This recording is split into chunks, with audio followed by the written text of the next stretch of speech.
Nəqliyyat Agentliyinin başında dayanan, sən istəyirsən ki, bu vətəndaşlar bu vətənə nifrət eləsin, amma onu da görməyəcəksən. Bu videodan özümü tuturam Vilayət Eyvazov cənablarına. Cənab Nazir, sizdən xahiş edirəm. Bu məsələ barədə birinci özünüz bu məsələnin üstünə düşün, bu məsələnə bir aydınlıq gətirin. Sizlərdən xahiş edirik. Mən taksi şoförüyəm. Günü 25 manata maşın sürürəm. Gündəlik 25 manat maşının, yəni verirəm, sürürəm də. Neyniyim? Yəni nəqd pulum yoxdur. 10 min, 15 min, 20 min pulum yoxdur ki, gedim altıma maşın alım. Azərbaycan vətəndaşıyam, Azərbaycanda yaşayıram. Mən bu vətəndə yaşamağım üçün canımdan keçmişəm, qanımdan keçmişəm. Cənab Prezidentimizin bir kəlmə sözünə biz canımızı irəli verib döyüşdə necə cəsarət göstərmişik. Bu gün günləri heç onu da dilə gətirməyik, borcumuz idi, getdik elədik. Və bu günləri Nazirlər Kabineti taksi işi ilə bağlı taksi sürücüsünə nə sənəd lazımdırsa aldırır.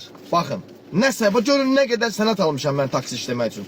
Narkolojidən keçmişəm, sertifikat almışam, buraxılış kartı, buraxılış vəsiqəsi, video registrator, post terminala qədər almışam. Bu günləri mən bu vətəndə normal halda taksi işləmək üçün mən müştərini bir yerdən götürə bilmirəm, müştərini düşürdə bilmirəm. Şəhərin hər hansısa bir mərkəzində mən müştərini götürə bilmirəm, müştərini düşürdə bilmirəm. Dünənləri sahildə bir müştərini götürmək üçün fırlanıram sahilin ortasında. Fırlanıram da bir yerdə dayana bilmirəm. Çünki müştərini götürməyə bir astonovka qoymayıblar. Astonovkada qoysa, astonovkaya da girirsən 40 manat 2 bal praviyə cərimə gəlir. Niyə bu 40 manat 2 bal? 40 manata da 2 bal cərimə gələr. Yerüstü Nəqliyyat Agentliyinin başında kim dayanır, cənab nazir? Niyə onları bir sıxma boğmaya salmırsınız? Bu günləri mən hər hansısa bir vətəndaşın naqlı yolda saxlayıb desəm ki, mənə 80 manat pul ver, 1 saniyə, 5 saniyə, 1 dəqiqə içində ondan 80 manat alsam və o da polis əməkdaşına müraciət eləsə, polis əməkdaşı mənim dərimi boğazımdan çıxardığını sən niyə vətəndaşı yolda saxlatdırıb cibinə girmirsən, 80 manat pulunu almırsan? Həmin vaxtı mənim dərimi boğazımdan çıxardırlar. Bəs mənim niyə, bax bu ayna, yerüstü Nəqliyyat Agentliyi niyə mənim cibimə girir axı? Niyə bunun hesabını soran yoxdur, cənab nazir? Niyə bizi bu həddə çatdırıbsınız ki, biz bu vətəni sevə bilmirik, bu dövləti sevə bilmirik? Mən bu vətənimi sevməsəydim bu günləri hörmətli prezidentimiz tərəfindən medalı ilə tərtib olunmuşam. Cənab nazirimiz Əli Əsədov tərəfindən medalı ilə tərtib olunmuşam. Bu günləri mən bu vətənimi sevməsəydim, gedib döyüşməzdim və bunlarla da məni tərtib eləməzdilər.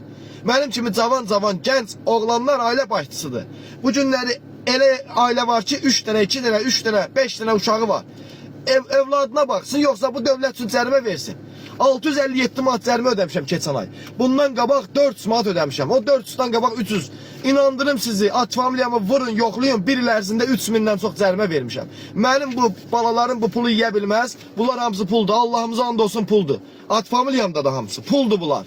Bu pulu mən hansısa üzr istəyirəm, şərəfsizin balasına yedizdirmişəm, vicdansızın balasına yedizdirmişəm. O kameranın arkasında oturanın evində Nurjenli bir balası yoxdur, əzizi yoxdur, ona bir hörmət eləmirmi? Bu cəriməni mənə göndərəndə bir düşünmürmü ki, yəni bu vətəndaş 80 manatı rahatçılıqla qazanır, yoxsa çətinçiliklə qazanır? Bu 80 manatı, 40 manatı, 50 manatı, 60 manatı göndərən şəxs fikirləşmirmi ki, bunun qapısı bir dəqiqəlik açılmayıb? 10 saniyə ərzində cərimə gəlir bizə. Cənab nazir, bu Nazirlər Kabineti yığışdılar, bir qərara gəldilər ki, bu taksi işləmək üçün təzə maşın almalıdır, bütün sənədləri yığmalıdır, yığmışıq da, video registratora qədər var, bütün sənədlərimiz var bizim. Mən övladlarıma bu vətənimi sevdirə bilmirəm. Cənab nazir, valla bu vətəni sevdirə bilmirəm, bu dövləti sevdirə bilmirəm. Bizim bir dənə sevdiyimiz şəxs, o da Prezident İlham Əliyevdir. Allah onun canını sağ eləsin. Bu günləri gör, bilmir daxildə əlləşsin, bilmir xaricdən əlləşsin. Düşüb mənim dalınca gələcək ki, Namiq bu günlər cərimə yiyib. Onun işi gücü yoxdur. Onun işi gücü mənə nə aidiyyəti var? Prezidentle mənim nə aidiyyətim var? Ya prezident mənim işimlə nə əlaqəsi var? Mən aşıqa qurumlara deyirəm, aidiyyəti qurumlara deyirəm sözümü. Bakın bu işlerle maraqlanın. Biz şəhərdə en azından 2 dəqiqə vaxt verilsin ki, bu qapı açılsın. Mən benzinim tutarır, aşağı düşə bilmirəm şəhərin ortasında. Qutardı da nəqliyyatdır, bu texnikadır, ola bilər. Yadımızdan çıxar ki, benzin vurmamışıq. Benzin qutardı, mən qapımı aça bilmirəm. Açsam qapımı 1 saniyə ərzində 80 manat 2 bal. Hər yerdə kameradır.